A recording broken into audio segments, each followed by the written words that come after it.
안녕하세요. 미국 주식론 대학이 미준입니다. 7월 20일 수요일 미준의 오늘의 미국 주식 뉴스를 시작합니다.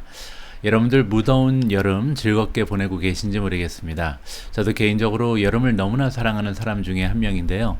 오늘은 좀 지나치게 더웠습니다. 제가 지내고 있는 영국에요. 사상 최고의 온도가 기록이 됐거든요.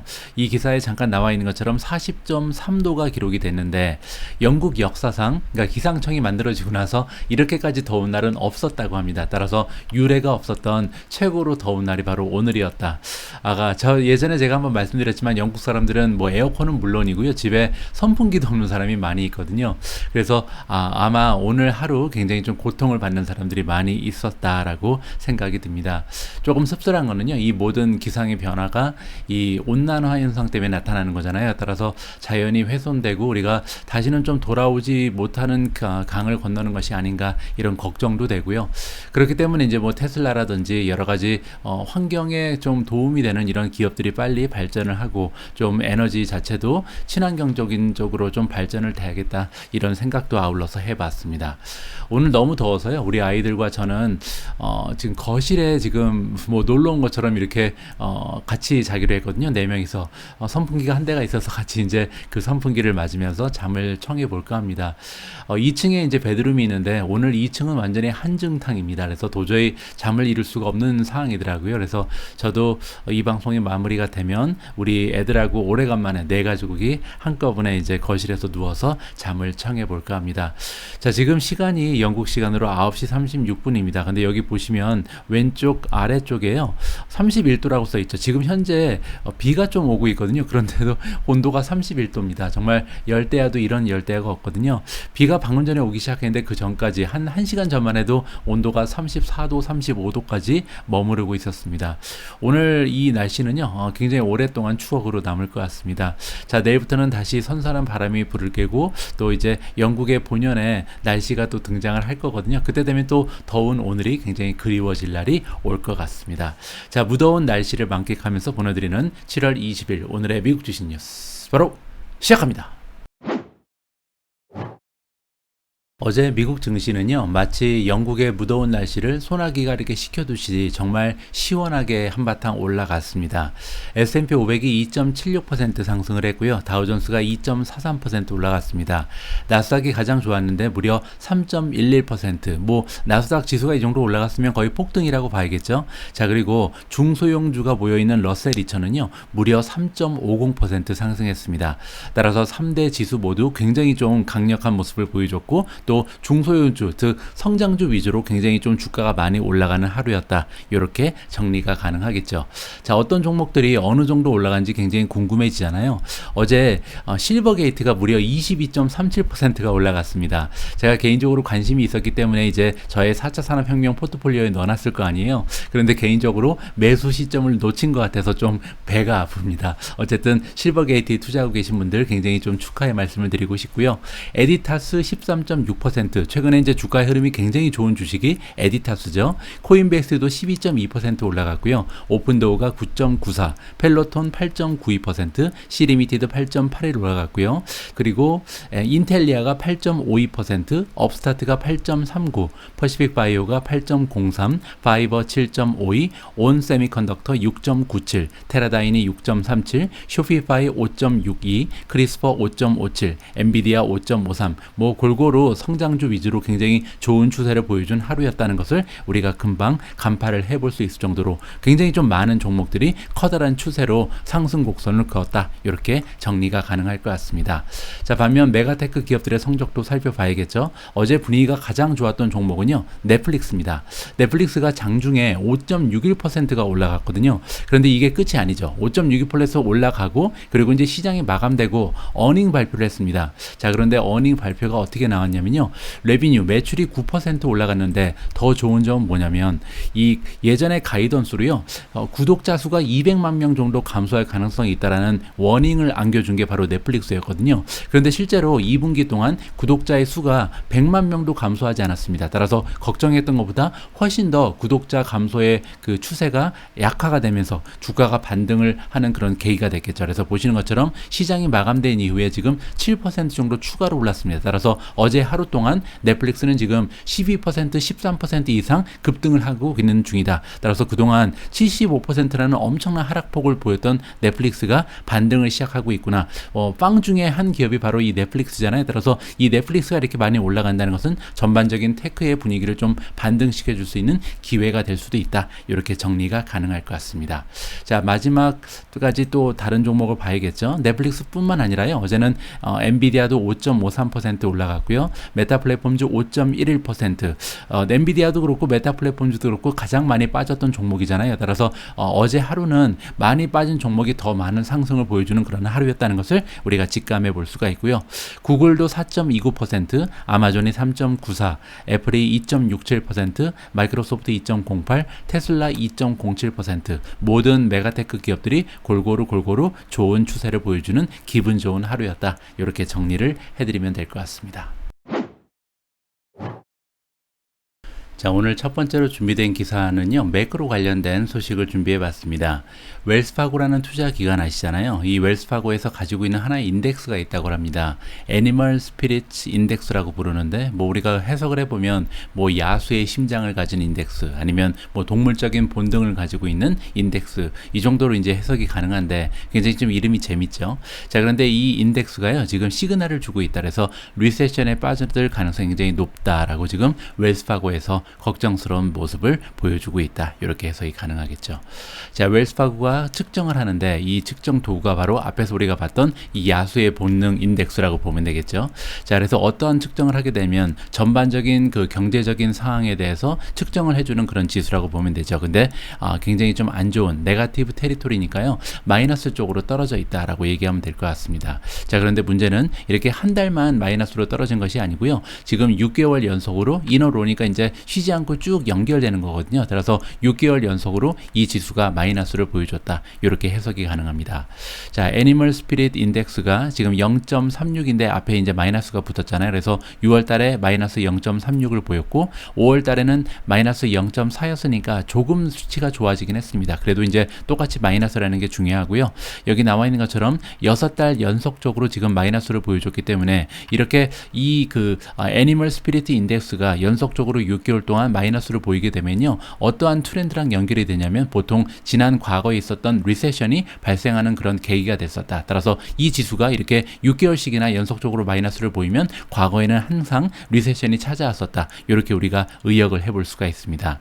자, 그리고 이제 분기로 띄어서 보면 매달 보는 게 아니고요, 이 쿼터만 따로 띄어서 2분기의 실적 모습을 살펴보니까 이 애니멀 스피릿 인덱스가 0.38이 오히려 떨어졌다라고 합니다. 자, 그래서 이 부분도 그렇게 좋진 않죠. 2020년 4분기 이후에 가장 낮은 평균 수치다라고 이야기를 해주고 있습니다. 따라서 분위기가 굉장히 좋지가 않다. 경제 상황이 좋지 않은 모습을 보이고 있다. 이렇게 진단이 가능하겠죠. 자, 애니멀 스피릿 인덱스라는 이 지수는요, 2018년에 웰스파고에서 일하고 있는 이코노미스트들이 함께 만들 것으로 나와 있거든요. 그런데 이 지수가 지금 굉장히 좀 염세주의적인 좋지 않은 비관론을 표현해 주고 있다. 이렇게 우리가 해석을 해볼 수가 있고요.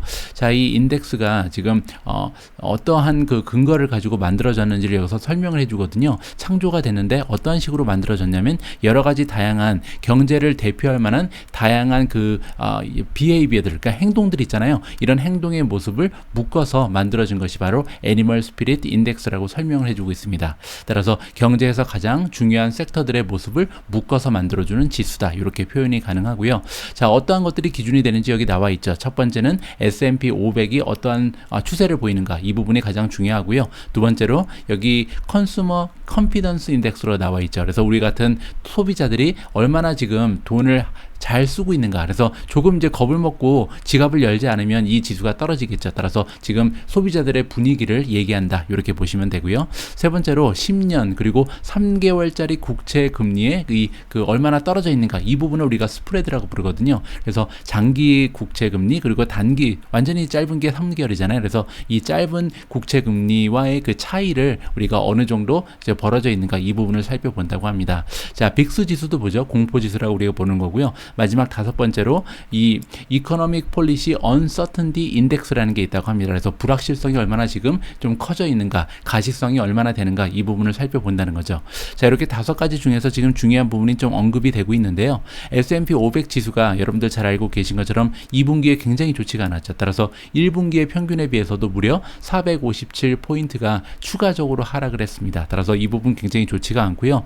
그러면서 2021년 초에 있었던 최고 저점을 다시 이제 갱신을 해버렸잖아요. 따라서 굉장히 좋지 않은 모습을 S&P 500이 보였고, 또 빅스 지수 역시도 2분기에 들어서 4.3% 높아졌다. 공포지수는 올라갈수록 좋지가 않은 거죠. 자, 마지막으로 컨슈머 컨피던스 인덱스, 지금 소비자들의 심리를 살펴보니까 4.6%포인트가 하락을 했다라고 나와 있습니다. 따라서 이 전반적인 다섯 가지가 대부분 다 좋지 않은 모습을 보이고 있다. 이렇게 정리가 가능하잖아요. 자, 그러면서 웰스파고가 지금까지 이 지수를 이용을 해서 예전에 이제 리세션의 모습을 살펴봤는데 굉장히 좀 잘 맞아 떨어진다. 그 얘기는요, 앞으로 리세션이 찾아올 확률이 굉장히 높다라고 일단 우리가 생각을 해볼 수가 있는 겁니다. 자, 그런데 한 가지만 더 덧붙여서 말씀드리면, 리세션이 오는 게요 그렇게 나쁜 것은 아닙니다. 왜냐면 리세션이 온다는 것은 결국 물가가 잡혔겠구나라고 우리가 기대를 해볼 수가 있죠. 물론 이제 물가는 잡히지 않고 리세션만 오는 이 스태그플레이션이 올 가능성도 있죠. 근데 스태그플레이션이 오지 않는다는 가정하에, 그러니까 이 경기가 둔화되면서 결국은 물가도 잡힌다, 이렇게 생각을 하면요, 자, 연준 입장에서는 물가가 잡혔는데 이 그 경기가 둔화되면 결국 경기를 다시 부양해야 되잖아요. 그 얘기는 금리 인상을 멈추고 금리를 오히려 인하할 가능성이 있는 거죠. 그러면 우리처럼 테크주에 투자하는 사람 입장에서는 오히려 호재가 될 수 있다. 리세션이 온다는 것이요, 오히려 나쁜 일이 아닐 수도 있다는 것을 우리가 생각을 좀 할 필요가 있습니다. 물론 이제 우리가 투자하는 종목이 이 어닝 실적을 그대로 유지할 수 있다. 최소한 뭐 굉장히 좋은 모습을 보이지 않더라도 많이 감소하는 모습을 보이지만 않는다면 물론 그런 전제가 깔려 있다라고 우리가 생각을 해야 할 것 같습니다. 자, 다음으로 함께 읽어볼 기사에는 웨드부시라는 투자 기관이 나오고요. 웨드부시 애널리스트가 뭐라고 얘기하고 있냐면요, 지금 현재 반도체 기업들 중에서 가장 좋아 보이는 탑픽이 AMD다라고 주장을 하고 있습니다. 자, 과연 어떤 근거를 들어서 AMD에 대해서 이렇게 후한 평가를 해주고 있는지 직접 확인을 해보면 좋을 것 같고요. 뭐 이 기사 때문은 아니겠지만 어제 AMD의 주가는 5.46%나 기분 좋게 올라간 하루였습니다. 자, 구체적인 내용을 한번 읽어보시죠. 자, 웨드부시 시큐리티의 애널리스트 맷 브라이언슨이라는 전문가가 있는데요. 자, 이분이 화요일날 얘기하기를 그가 AMD를 가장 좋아한다라고 주장을 합니다. 자, 그러면서 어떠한 기준이 되냐면요, 니얼텀 위너니까 장기적인 관점이 아니라 지금 당장 좋다는 겁니다. 따라서 앞으로 몇 개월, 앞으로 몇 분기 동안 가장 좋은 추세를 보여줄 수 있는 주식이 AMD다라고 지금 칭찬을 해주고 있습니다. 물론 이제 반도체 종목 중에서 그렇다는 얘기고요. 자, 그리고 AMD가 어느 정도로 좋으면 엔비디아 아니면 그 인텔, 이런 최고의 그 종목하고 비교해 봤을 때도 AMD가 더 좋은 모습을 지금 가지고 있다, 이렇게 지금 정리가 가능하겠죠. 자, 나의 가장 좋아하는 저 반도체 종목은 지금 시점에서는 바로 AMD다. 내가 생각하기로 지금 포지셔닝이 굉장히 좋다. 어떤 포지셔닝이 좋냐면요, 계속해서 인텔의 시장 점유율을 계속해서 뺏어올 것이다, 이렇게 지금 이야기를 하고 있거든요.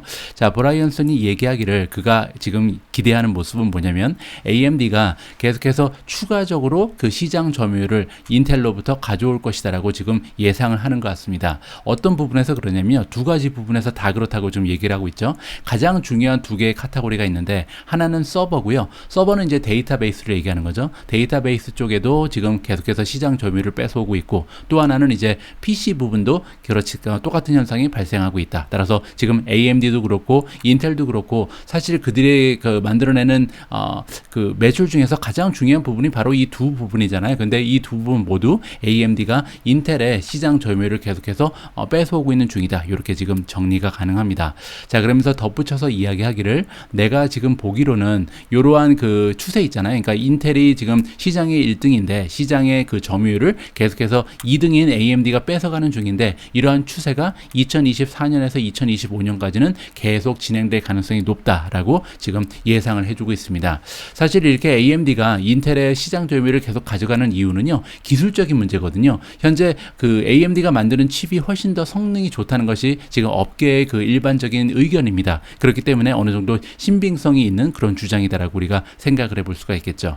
자, AMD 말고도 좋게 생각하는 주식이 하나 있는 것 같은데요. 바로 엔비디아입니다. 자, 엔비디아는요, 아까 AMD와 달리 Great Longer Term Story라고 얘기하죠. 따라서 단기적인 관점으로 봤을 때는 AMD가 가장 좋고, 장기적으로 좀 늘려서 봤을 때는 앞으로 한 3년, 5년, 10년을 봤을 때는 AMD보다 오히려 엔비디아가 좋다라고 얘기하는 것 같습니다. 자, 그러면서 엔비디아의 장점은 AI 쪽의 리더다. 따라서 인공지능의 시대가 지금 도래를 하고 있잖아요. 인공지능이 여러 가지 다양한 형태로 등장을 하겠죠. 뭐 우리가 집에서 사용하는 뭐 인공지능 로봇이 올 수도 있고, 아니면 자율주행도 사실 하나의 인공지능이라고 봐야 되겠죠. 우리가 사용하는 모바일 폰도 그렇고, 나중에 이제 스마트 카를 이용할 때도 역시 인공지능이 그 가장 중요한 역할을 하게 될 거고, 스마트 시티도 마찬가지입니다. 자, 이렇게 인공지능이 전 세계를 어떻게 보면 굴려갈 수 있는 성장 동력이 되고 있는 그런 시대가 오고 있는데, 그때 리더의 역할을 하는 바로 그 기업이 엔비디아다. 따라서 장기적으로 봤을 때 엔비디아가 가장 좋은 그런 성장세를 보여줄 것이다라고 진단을 하는 것 같습니다.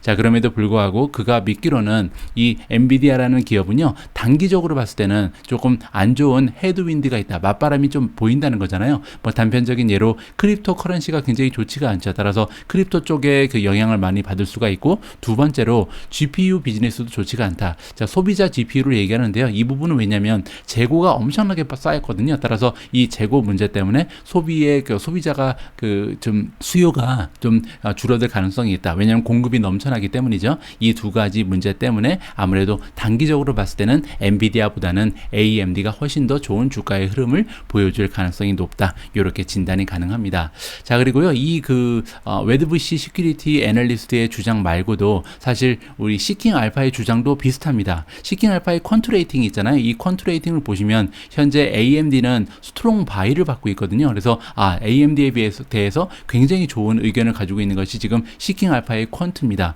퀀트가 이제 뭐 사람이 하는 게 아니고 사실 수치적인 분석이잖아요. 따라서 여러 가지 펀더멘탈을 살펴봤을 때 퀀트 분석의 지금 의견에 따르면 AMD가 굉장히 좀 강력 매수를 추천받을 수 있는 그런 상태에 있고요. AMD는 조금 상황이 다르죠. 지금 보시는 것처럼 퀀트 스코어가 홀드를 주고 있거든요. 따라서 아직까지는 조금 매수하기에는 어려운 부분이 몇 가지 보입니다. 예를 들어서 밸류에이션이 아직까지 F학점을 받고 있고, 리비전이 좋지가 않거든요. 리비전이 좋지가 않다는 것은 이 시장의 전문가들이 예상치, 가이던스, 우리 컨센서스라고 부르죠. 이 컨센서스를 계속해서 좀 줄이고 있다. 하향 조정하고 있다. 이렇게 생각해 볼 수가 있겠죠. 그 얘기는 단기적으로 봤을 때는 약간 어닝이 좋지 않은 그런 추세를 만들어낼 가능성도 있다. 따라서 지금 현재 봤을 때는 AMD가 엔비디아보다는 조금 더 우세한 그런 투자의 종목으로 보인다. 이렇게 정리를 해드릴 수가 있을 것 같습니다. 그리고 아까 그 AMD를 추천했던 맷 브라이언슨이라는 그 전문가가 있잖아요. 이 웨드부시의 그 애널리스트 맷 브라이언슨의 성적표가 여기 나와 있는데요. 굉장히 좀 유능한 그런 전문가입니다. 자, 보시는 것처럼 조금 활자가 작은데요. 이 7,915명의 애널리스트 중에 190위에 지금 위치가 되어 있거든요. 따라서 랭킹이 굉장히 높죠. 190 나누기 7,915 해보면요. 상위 2.4%입니다. 따라서 상위 3% 안에 들어가는, 상위 2.5% 안에 들어가는 굉장히 좀 유능한 전문가가 지금 AMD에서 굉장히 좋은 의견을 표시를 하고 있는 거죠. 자, 이 맷 브라이언슨의 퍼포먼스를 밑에 보시면 성공률이 68%입니다. 따라서 10가지의 주식을 추천하면 그 중에 7가지는 추천한 대로 좋은 성적표를 구했다. 그리고 평균 리턴 수익률을 보면요, 무려 44%나 되는 엄청난 수익률을 자랑하고 있습니다. 따라서 맷 브라이언슨의 이 의견은 우리가 어느 정도 좀 관심을 가지고 지켜볼 필요가 있다. 이렇게 정리를 해드리고 싶습니다. 자, 다음으로 함께 읽어볼 기사는 테슬라 관련된 소식인데요. 테슬라가 최근 들어서 호주에서도 좋은 모습을 보이고 있다. 이렇게 호재 하나가 보도가 되고 있습니다. 자, 즐거운 소식 함께 읽어보도록 하겠습니다. 자, 테슬라의 전기차가 지금 매출이 계속해서 페이스가 좋아지고 있다고 나와 있는데요. 자, 호주에 굉장히 낮은 베이스, 따라서 아직까지 호주 같은 경우는요, 전기차가 별로 없는 나라 중에 하나입니다. 따라서 굉장히 좀 성장 추세가 굉장히 약한데, 여기에서 지금 좋은 모습을 좀 최근 들어서 보여주고 있다. 이렇게 정리가 가능하죠. 자, 이러한 보도를 해주고 있는 매체는 로이터 통신이고요. 로이터 통신의 댄 홈이라는 사람이 보도를 해주고 있습니다. 자, 지금 호주에는요 26,500대 정도의 테슬라가 호주의 길가에 돌아다니고 있다라고 나와 있죠. 근데 모멘텀이 여기 있다. 자, 모멘텀이라는 것은 이제 힘이잖아요. 지금 추세가 굉장히 좋다는 거죠. 그래서 지금 개인적으로 봤을 때 아마 올해 말까지 이 숫자가 2배로 갑자기 늘은다 해도 놀라지 않을 것이다라고 얘기합니다. 그 얘기는 올해 말까지 26,500이요 막 5만 대 이상으로 증가될 가능성이 충분히 있다. 이렇게 지금 얘기를 해주고 있는 거죠. 자, 물론 이제 호주 시장은요 이제 시작입니다. 왜냐면 테슬라가 전체 좀 그 글로벌하게 판매한 그 개수가 여태까지 250만 대가 넘잖아요. 근데 250만 중에 지금 26,000대를 팔았으니까 거의 뭐 1% 정도밖에 되지 않은 굉장히 좀 작은 포션을 차지하고 있는 게 호주 시장입니다. 자, 그럼에도 불구하고 여기에 잠재력이 있는데요. 왜냐면 현재 호주 같은 경우는요 전체 판매되는 자동차 중에 2%만 전기차라고 합니다. 따라서 아직까지 98%는 내연기관차거든요. 그렇기 때문에 이 98%라는 시장이 남아 있는 거죠. 따라서 절대 포기할 수 없는 시장이 이 호주고, 다행인 점은 테슬라가 이미 26,000대 넘게 판매를 했고 이 추세가 굉장히 좋다는 겁니다. 따라서 앞으로 연말까지 이 숫자가 2배까지 늘어날 가능성까지도 우리가 엿볼 수가 있다. 물론 한 가지 굉장히 좀 어려운 부분이 있긴 합니다. 여기 나와 있죠.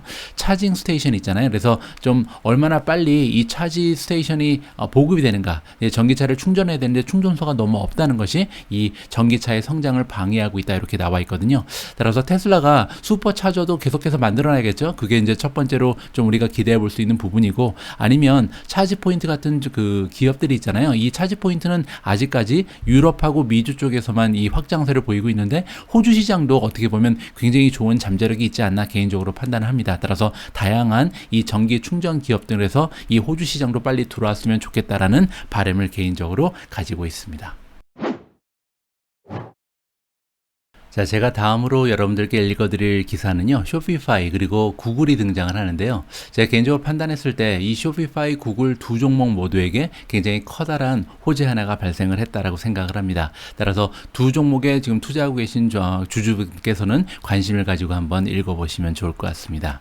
자, 어떤 내용이냐면요, 쇼피파이가 발표를 했다고 합니다. 근데 이제 파트너십을 결성을 했는데 그 파트너십의 상대가 무려 알파벳이다. 구글이죠. 자, 그런데 이제 구글이 가지고 있는 여러 가지 비즈니스 모델이 있을 텐데 그 중에서도 최근에 가장 영향력이 있는 채널이 바로 유튜브잖아요. 근데 이제 이 쇼피파이가 그 유튜브랑 파트너십을 결성한다. 이렇게 정리가 가능하고요.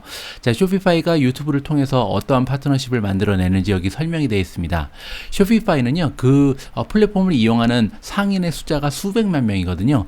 쇼피파이가 이제 어떤 기업인지 잘 모르시는 분들을 위해서 설명을 해드리면, 우리가 이제 상인이라고 생각을 해보죠. 근데 온라인을 통해서 뭔가를 팔고 싶어요. 그러면 이제 온라인 웹사이트, 즉 온라인 샵을 만들어야 되잖아요. 근데 이 샵을 만드는 게 굉장히 좀 어렵고 돈이 많이 들어갈 수도 있죠. 근데 쇼피파이를 이용하게 되면 누구나, 아무리 이제 컴퓨터에 재능이 없는 사람도요, 하루 정도만 고생을 하면 이 온라인 샵을 직접 만들 수가 있습니다. 모든 도구가 굉장히 쉽게 돼 있거든요. 그냥 카피해서 페이스트하고 이런 식으로 돼 있습니다. 따라서 그 비전문가도 굉장히 쉽게 아주 예쁜 온라인 샵을 만들 수 있는 그런 플랫폼을 제공하는 기업이 바로 쇼피파이다. 그리고 이 쇼피파이를 이용을 해서 온라인 샵을 운영하고 있는 그런 기업들, 작은 상인들이 굉장히 많거든요. 수백만 명이라고 보시면 됩니다. 이제 그 사람들이 이 쇼피파이의 수수료를 납부하겠다. 이렇게 보시면 이 쇼피파이의 비즈니스 모델이 이제 조금 정리가 되겠죠.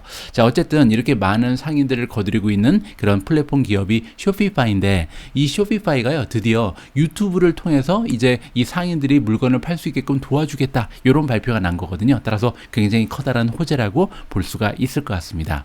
자, 이번 파트너십 같은 경우는 원래 이제 구글과 쇼피파이가 가지고 있는 원래 파트너십이 있는데요. 이 위에 한 단계 업그레이드가 된다. 이렇게 우리가 이해를 해볼 수가 있고요. 자, 그러면서 이 상인들, 쇼피파이의 그 플랫폼을 이용하는 상인들이 통합을 할 수 있게 됐다. 그들이 가지고 있는 이제 온라인 스토어가 있다 그랬죠. 온라인 샵이 있는데 이 온라인 샵과 유튜브를 통합을 한다. 이렇게 보시면 됩니다. 그 얘기는 즉 이 고객의 수가 기하급수적으로 늘어가는 거죠. 유튜브는 이분은요 매달 무려 20억 명이 사용하는 엄청난 그런 채널입니다. 따라서 200명 명의 새로운 소비자가 이제 그 나의 온라인 숍을 찾아줄 가능성이 있는 거잖아요. 따라서 이 쇼피파이의 상인들 입장에서는 더할 나위 없이 굉장히 좋은 커다란 호재가 발생을 했다. 이렇게 생각을 해볼 수가 있고요. 자, 1분기 동안 쇼피파이 같은 경우는 4배가 늘었다라고 지금 나와 있는데 주문량이 4배가 늘었다고 합니다. 근데 어디에서 4배가 늘었냐면요. 최근 들어서 파트너십을 결성한 소셜 미디어가 몇 가지가 있거든요. 예를 들어서 틱톡이라든지 페이스북이라든지 인스타그램 이러한 그 소셜 미디어 기업과 이제 파트너십을 결성을 했는데 작년 대비해서 지금 그 주문량이 4배 정도 늘었다. 굉장히 좋은 소식이 들려오고 있는 거죠. 따라서 어떻게 보면 소셜 미디어와 이 이커머스가 합쳐지는 소셜 커머스가 굉장히 좀 어떻게 보면 정착을 하는 그런 단계에 있다. 이렇게 우리가 기대를 해볼 수가 있고요. 이러한 추세에 발맞춰서 유튜브 역시도 이제는 쇼피파이와 손을 잡고 유튜브 채널에서 컨텐츠도 소비하고 우리 같은 사람이 컨텐츠만 볼 뿐만 아니라 유튜브를 통해서 쇼핑까지 하는 이런 길을 열어주고 있다. 이렇게 생각해 볼 수가 있겠죠. 다음 주에 시작을 한다고 합니다. 이 협업이요. 근데 유튜브가 얘기하기를 새로운 쇼핑 탭이 이제 생길 것 같은데요. 엑스플로어 탭에 들어가서 이제 클릭을 하면 여러 가지 상품을 구매할 수 있는 그런 연결고리가 생기겠죠. 자, 그런데 처음에는요. 안타깝게도 미국, 브라질, 인도죠. 이렇게 3개 국가에서만 시범 운영을 하는 것 같습니다. 그리고 나서 나중에 뭐 여러분들이 계시는 미국 한국이라든지 제가 있는 영국 쪽으로 이런 기능이 확대가 되겠죠. 저 역시도 이제 유튜브를 운영하고 있는 한 명의 유튜버로서 굉장히 좀 관심이 가는 부분입니다. 나중에 가면 혹시 여러분들이 제가 운영하는 채널을 통해서 어떠한 상품을 또 구입하실 수 있는 이런 길이 이런 날이 오지 않을까 개인적으로 좀 기대감을 가지고 기다려 봐야 할 것 같습니다. 자, 오늘 마지막으로 준비된 기사 역시도 반도체 관련된 소식을 여러분과 함께 읽어볼까 합니다. 자, 여기 나와 있는데 칩스 액트라는 말이 등장을 하는데요. 최근 들어서 이제 미국에서 반도체 관련해서 가장 좀 뜨거운 그런 감자가 되고 있는 단어가 바로 칩스 액트입니다. 한국어로는 반도체 법안 정도가 되겠죠. 이 반도체 법안이 왜 이렇게 뜨거운 감자가 됐냐면요. 이제 미국에서 현재 바라보는 바는 이렇습니다. 반도체가요, 앞으로 이제 미래 산업을 이끌어 나가는데 없어서는 안 되는 4차 산업혁명의 석유와 같은 존재다. 이 부분은 이제 모든 사람이 공감을 하는 부분인데 현재 중국하고 그 미국의 기술력에서 이제 많은 차이가 나지 않고 있잖아요. 따라서 미국 입장에서는 중국이 이렇게 따라오는 게 굉장히 좀 어떻게 보면 두렵기도 하고 굉장히 좀 경계가 되는 그런 상황입니다. 따라서 미국 정부에서 어떻게 하면 중국이 이 반도체에서 미국의 좀 상대가 되지 않게끔 처지게 만들 수 있을까 많은 고민을 하고 있는 부분이거든요. 따라서 이제 여기에 나오는 반도체 법안도 같은 취지를 우리가 이해를 하면 될 것 같습니다. 지금까지는요, 이제 미국의 그 굉장히 좀 좋은 반도체, 세계 최고의 반도체 종목들이 많이 있잖아요. 근데 이런 기업들이 밖에 나가서 공장을 설립하고 기술력을 다 유출시켜 왔죠. 근데 그러지 말고 이제부터는 미국에 와서 공장을 지어라, 팹 공장을 지어라, 이렇게 지금 얘기를 하고 있거든요. 자, 그러면서 미국의 그 물가가 아무래도 밖에보다는 훨씬 더 비싸기 때문에 미국에 와서 공장을 설립하고 운영하는 것은 쉬운 일이 아니죠. 그렇기 때문에 칩 액트, 반도체 이 법안을 통과시키면서 지원금을 약속하고 있습니다. 자, 그런데 지원금을 받으면요, 한 가지 함정이 있는데, 그러면 이제 중국의 투자가 제한될 가능성이 높아지는 거죠. 따라서 이 기사를 보면서 우리가 생각해야 되는 부분은 여기에 이제 수혜주라고 나오는 종목들이 있는데요. 이 수혜주들이 과연 중국과 앞으로 관계가 어떻게 될 것인가, 중국에 지속적으로 비즈니스를 영위할 수 있을 것인가, 이 부분도 우리가 좀 생각을 해봐야 할 것 같습니다. 제 생각에는요, 한국이 이제 삼성전자의 영향으로 인해서 이런 기사들이 굉장히 많이 쏟아져 나오거든요. 저보다는 훨씬 더 그 많은 정보를 얻을 수 있는 매체가 많이 있으니까 한국 기사들을 좀 많이 살펴보셨으면 하는 바람을 가지고 있습니다. 자, 오늘 이 기사의 그 내용은요, 뱅크 오브 아메리카에서 기재를 한 거다, 이렇게 보시면 되고요. 자, 뱅크 오브 아메리카가 보기에는 KLA 그리고 어플라이드 머티리얼, 인텔 이렇게 세 종목이요, 굉장히 좀 많은 혜택을 받을 수 있다. 그래서 이번에 미국 정부가 만약에 이번 그 칩스 액트를 통과시킨다면, 그렇게 되면 이 세 종목이 많은 수혜를 얻을 수 있는 그런 종목이다라고 뱅크 오브 아메리카가 주장을 하고 있습니다. 자, 애널리스트 이름은 비백 아리아고요. 자, 이분이 스티뮬러스, 그러니까 아까 제가 말씀드린 것처럼 보조금을 준다 그랬잖아요. 그래서 보조금을 이 팹 공장을 지으라고 주게 되는데, 자, 그렇게 되면 베네핏, 이 수혜를 받을 수 있는 종목들이 뭐 램 리서치도 있고요, ASML까지도 수혜를 받을 수 있다. 이렇게 우리가 정리를 해볼 수가 있을 것 같습니다. 물론 한 가지 우리가 우리가 염두를 해봐야 되는 부분은 뭐냐면 2024년 정도가 돼야 실질적으로 수혜를 받게 된다라고 얘기할 수 있죠. 자, 그 얘기가 뭐냐면 일단 공장을 짓는데 시간이 많이 걸릴 거 아니에요. 따라서 공장을 지을 때까지는 아무런 수혜가 없겠죠. 그리고 나서 공장이 이제 완성 단계에 이르면 그때 가서 장비들을 사기 시작할 거 아니에요. 그러면 장비를 판매하는 램 리서치라든지 ASML이라든지 뭐 KLA라든지 어플라이드 머티리얼이라든지 이런 장비 판매 기업들이 좋은 수익을 올릴 수 있다. 매출이 급격하게 늘어날 가능성이 높다. 이렇게 정리가 가능한 거죠. 자, 그 밖에도 다양한 종목들이 골고루 수혜를 받을 가능성이 높다라고 합니다. 아무래도 이제 여러 그 반도체 기업들은 서로 얽혀 있잖아요. 따라서 한 기업이 바빠진다면 이 바빠진다는 것은 아무래도 그 수요 공급이 동시다발적으로 늘 수 있다는 거잖아요. 그렇게 되면 이제 많은 종목들이 같이 성장할 수가 있다. 마이크론이라든지 텍사스 인스트루먼트, 뭐 글로벌 파운드리즈, 아날로그 디바이시즈, 온 세미컨덕터, 월프 스프리트, 그리고 NXP 뭐 이런 다양한 종목들이 다 수혜를 받을 수 있다라고 주장을 하고 있습니다. 그뿐만이 아니고요. 뭐 전혀 상관이 없을 것 같은 엔비디아라든지 브로드컴, 마벨 테크놀로지, AMD 같은 종목, 그리고 퀄컴까지도요. 사실 리서치 앤 디벨롭먼트에 텍스 인센티브가 주어질 수 있다라고 합니다. 얘기는 이제 연구 개발비가 있잖아요. 근데 연구 개발 비용에 의해서 이 인센티브를 받을 가능성이 있다. 그래서 세금이 좀 줄어들 수 있다는 거잖아요. 그렇게 되면 아무래도 모든 기업들, 미국의 그 반도체 기업들 대부분이 다 그들의 수익성을 향상시키는데 조금이나마 도움을 받을 가능성이 굉장히 높다라고 합니다. 물론 이제 마지막에 법안이 어떠한 형태로 통과가 되는지를 우리가 좀 지켜봐야겠죠. 자, 여기까지 좀 정리가 됐는데요. 문제는 아까 제가 말씀드린 것처럼 이렇게 이제 미국 정부의 지원을 받으면서 미국의 반도체 기업들이 공장도 더 설립하고 비즈니스가 확장되면 좋은데요. 문제는 만약에 중국 쪽 비즈니스를 포기해야 된다면 이거는 이게 좀 적지 않은 타격을 받을 가능성이 굉장히 높거든요. 이 부분 우리가 좀 생각을 하면서 투자의 전략을 세워보는 것도 좋을 것 같습니다. 호재처럼 보이지만 어떻게 보면 악재가 될 수도 있다. 이러한 생각을 좀 여러분들께 전달드리고 싶었습니다. 자, 7월 20일 보내드린 오늘의 미국 주식 뉴스를 마감할 시간입니다. 자, 오늘도 오미진님과 함께 준비한 자막 영상을 소개해드릴 텐데요. 자, 오늘 자막 영상에는 아주 오래간만에 톰리가 등장을 합니다. 자, 이번 영상에서 톰리는요, 바닥을 찍었다라는 굉장히 좀 긍정적인 언급을 해주는데 과연 톰리의 의견을 좀 직접 한번 들어봐야겠죠. 어떠한 근거를 가지고 지금 미국 증시가 바닥을 찍었다라고 단언을 하고 있는지 그분의 의견을 직접 한번 청취해 보도록 하겠습니다.